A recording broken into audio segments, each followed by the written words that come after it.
far as like Martin Luther King and all that, you know, Martin Luther King, Malcolm X, I looked up to these people because they had a direction, and I wanted to know how they even had the audacity to get up and say the things that they was able to say. How they even had the courage to get up and say it. So I wanted to get a part of what Malcolm X had, and this is from a youth perspective. When I was a kid, when I was 14, 15, 16, I said, I want to be as smart as Malcolm X. This is before coming in contact with the 5%ers. Before, because in the beginning, I said, I wanted to be Muslim. Why? Because Malcolm X. All the Muslims I knew, they never spoke like Malcolm X, but he was fiery, and he used to go off, and he let him have it. So I said, but like the more I kept studying Islam, it wasn't like that. When you study Islam, were you studying Orthodox Islam or the Nation of Islam? I was studying Orthodox Islam. A lot of brothers I came across, they were Sunni, they might have been Shia or whatever, but they all they was is about praying and all that. But when you ask them the information, they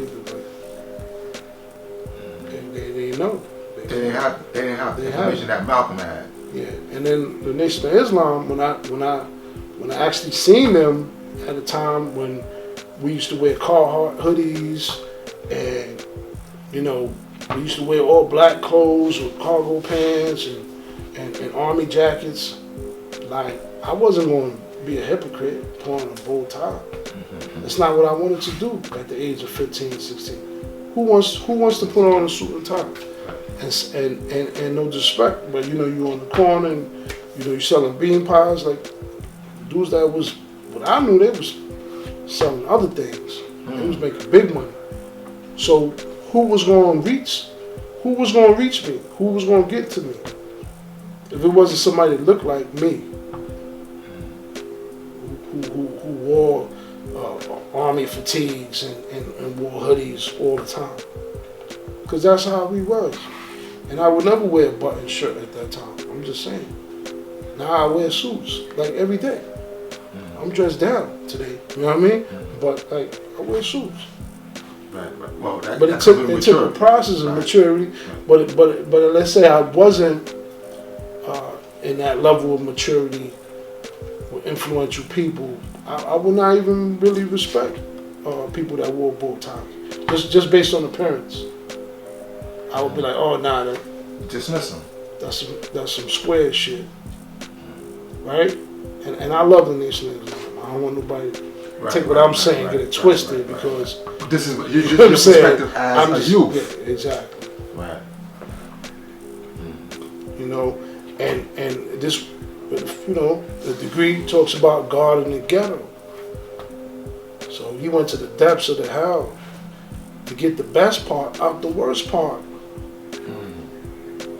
So they took time to scoop us out of there, to get us out of there, out of that dumb, deaf, and blind state of mind. You see? So that's why, I take my position in the world. You know what I'm saying?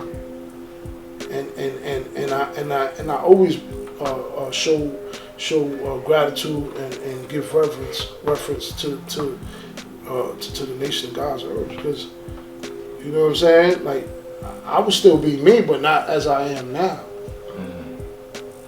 As far as knowing and having this type of information, this knowledge. If Mecca did this.